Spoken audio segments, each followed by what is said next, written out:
Mom, who did you go to the amusement park with? It all started with a question from my daughter. What are you talking about? That's just the places you visited, right? There's an amusement park listed here. My 7-year-old daughter, Aria, with a puzzled look, was pointing at the car navigation history.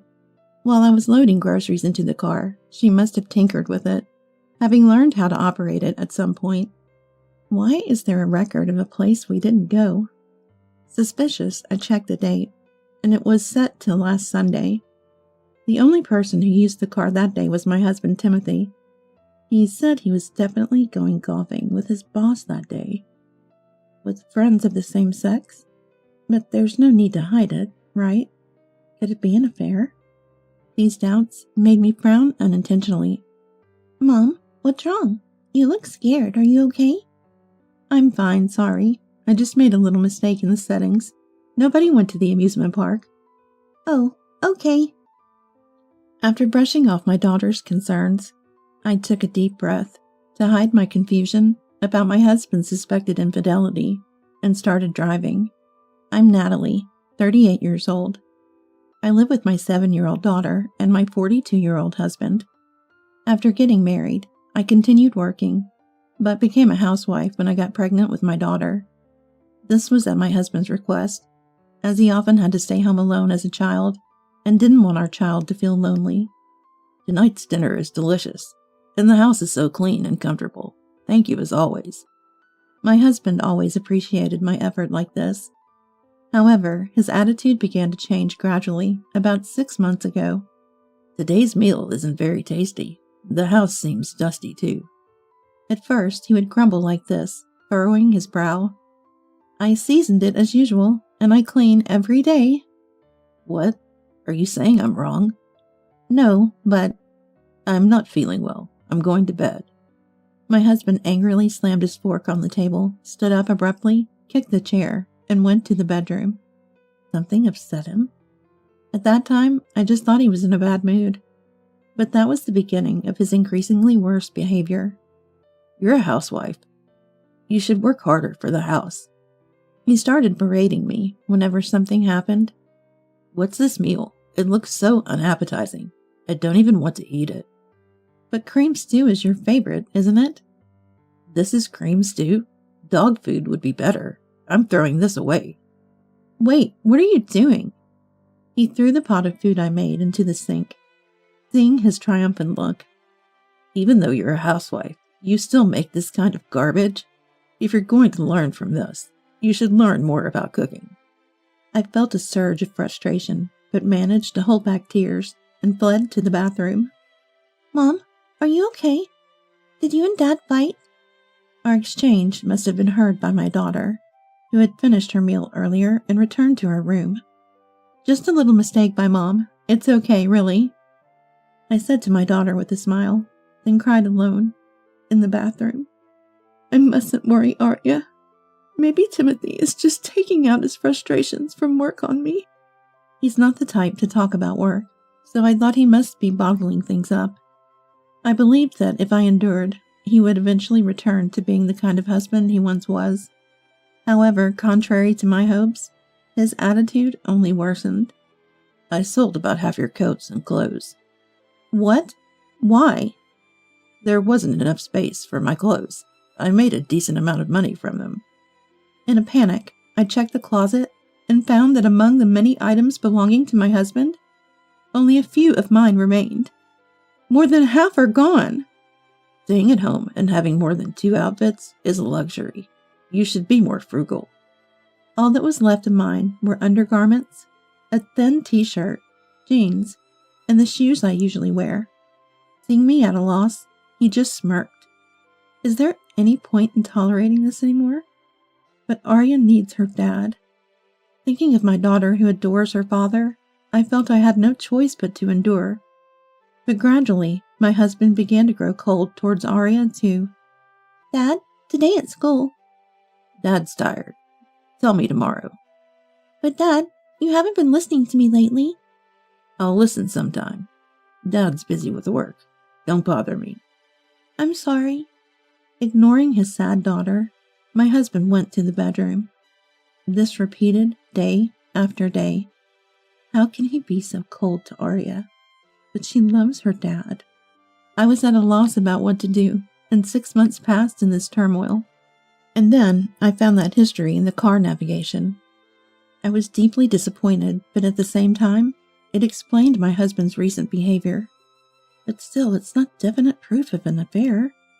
Hoping in my heart that my suspicions were wrong, I searched the car. The result was the worst. Lipstick for young women in the dashboard. Earrings in the seat crevice.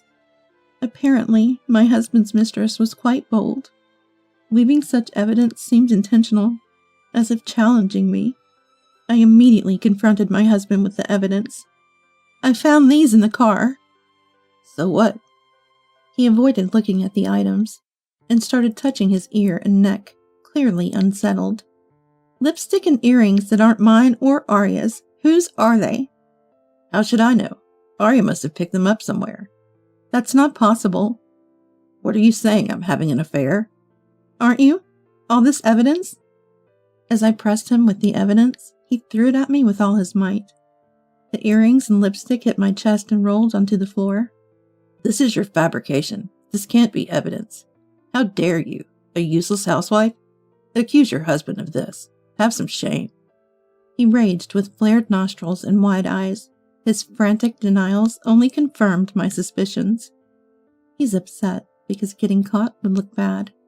He's so stingy, he probably doesn't want to pay child support for Arya if we divorce. I feel sick. I'm going to bed.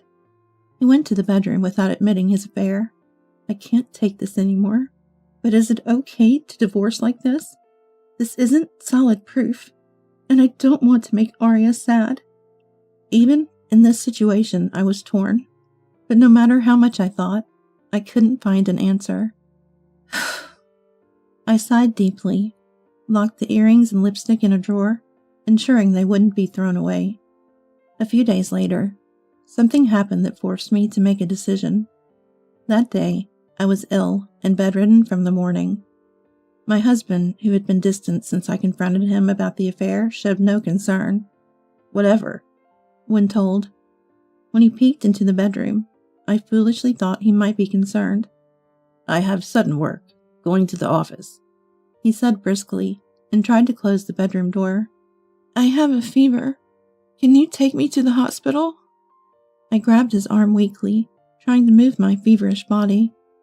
Why should I care about your health? A wife who can't manage her health is a failure. He looked down on me with contempt and pushed me away forcefully. Ouch! He left without a glance at me, lying on the floor, and closed the door behind him. This treatment was too cruel.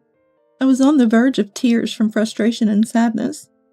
But I suppressed those emotions and picked up my mobile phone. I don't need to wear perfume to go to work, right? I had noticed a faint smell of perfume when I clung to my husband. That's when I realized his true intentions. Trusting my instincts, I waited for the time when my husband would likely have gone to work and called his office. As I suspected, I got the answer I was expecting. Hi, I'm Timothy's wife. Can I speak to him, please? I'm the only one doing overtime today. The male employee's response, tinged with confusion, didn't sound like a lie. After ending the call, I was filled with anger.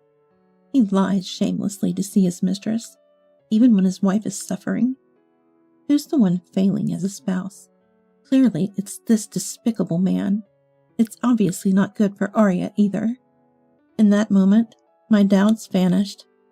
I decided to divorce my husband and punish him thoroughly. A week later, I left my daughter with my parents and summoned his mistress to our house while he was home. I got her contact information secretly from my husband's mobile phone. Her name is Lucy. After messaging back and forth, I learned she was 27.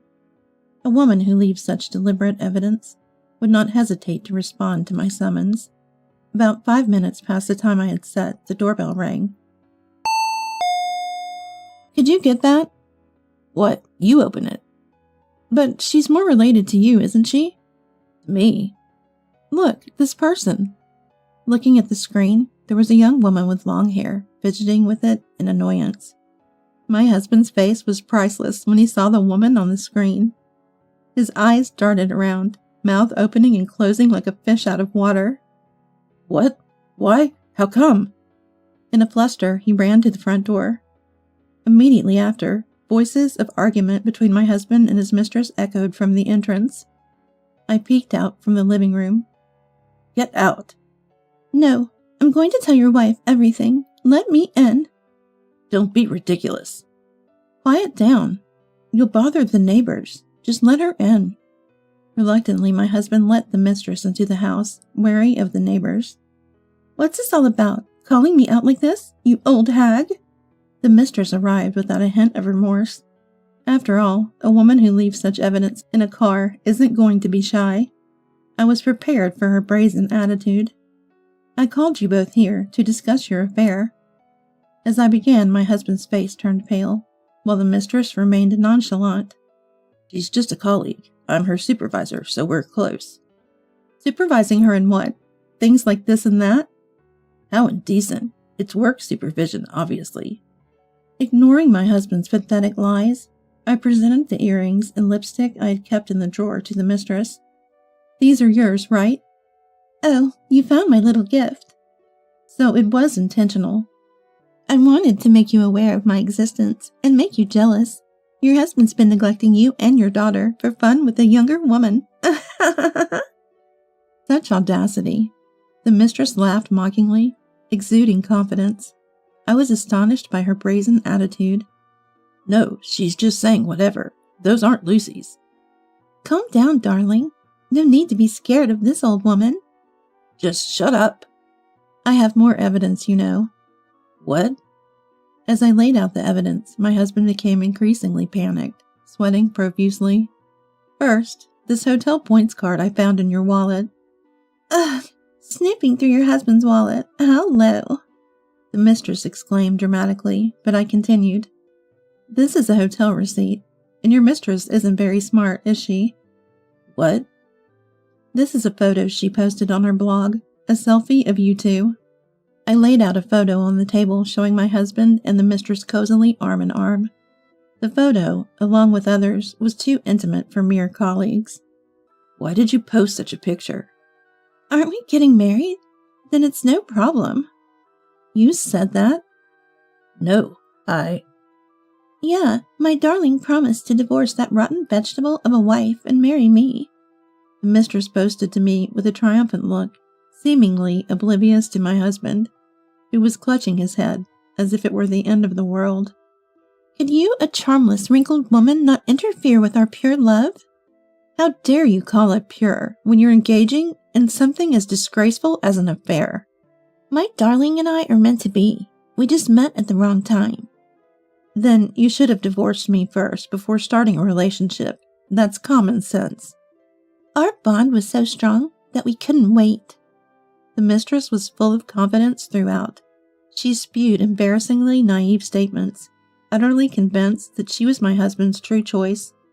So being tightly bound means it's okay to slack off at work and indulge in love. You know about that? Going to hotels with this woman while pretending to be on sales rounds? All of this I discovered using my savings from before I was married, hiring a detective. Presenting this evidence, my husband crumbled to his knees. Oh, murmuring in a voice barely audible. I'm already working with a lawyer, so I'll be asking both of you for a $30,000 security deposit for the infidelity divorce case. What? There's no way I can pay that. The mistress panicked, threw her lipstick at me, but I easily brushed it aside. I've already informed Timothy's parents, and your parents, about this matter. You're lying, right? Telling our parents? Don't tell Dad and Mom. That's unforgivable. I've also reported your hotel visits during work hours to your company. You told the company. If they find out, I could get a salary cut or even fired. You're going this far?